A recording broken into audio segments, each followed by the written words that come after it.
In the previous video, we looked at the doubling time for increasing functions, and now we're going to look at kind of something that's very similar, maybe the opposite side of the coin, and that's the half-life.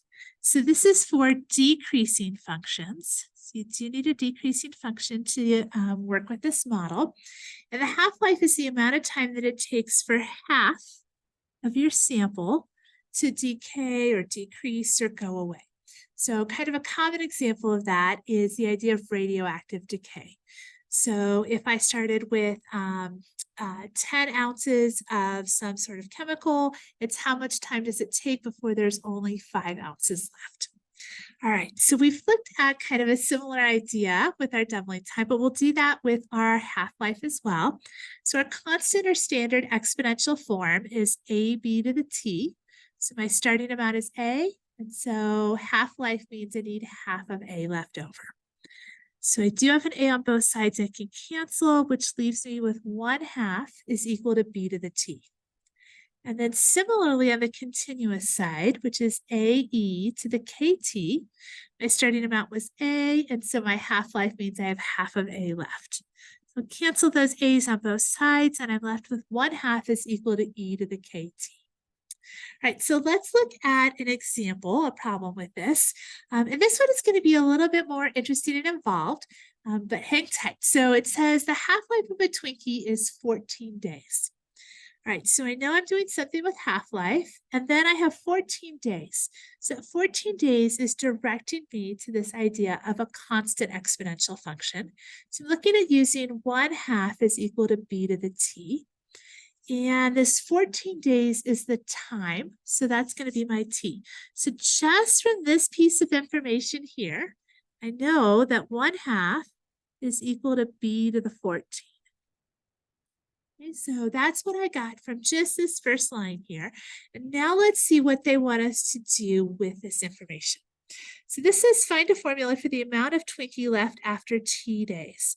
So instead of looking for where it cuts in half each time, which is every 14 days, maybe we're interested in finding out how much Twinkie is left after 9 days or 4 days or something that doesn't fall in that half-life cycle.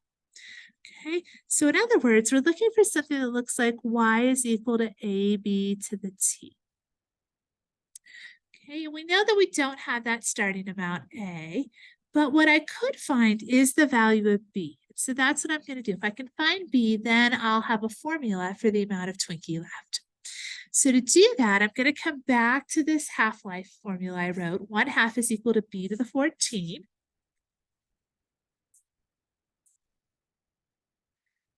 Okay, and so if I want to solve for just one B instead of 14 of them, I'm going to raise this to the 1/14 power. So that's going to give me a B to the first.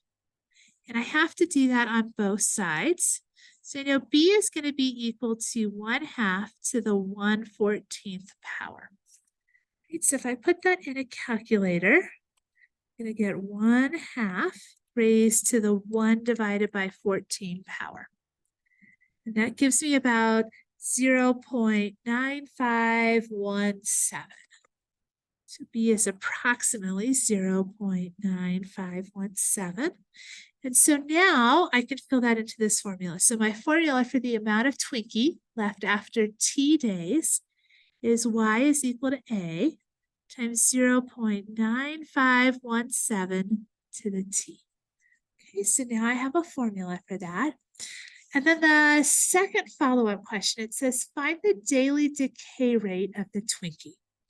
So the daily decay rate is telling us that we're looking for R. Okay, we know that R is equal to B minus 1. So I found B earlier.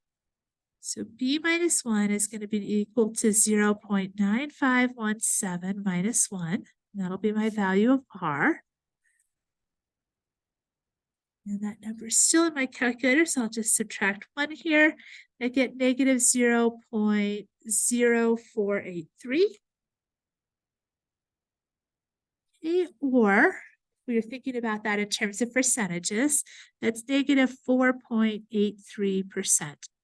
So each day about close to 5%, 4.83% of the Twinkie is going to disappear.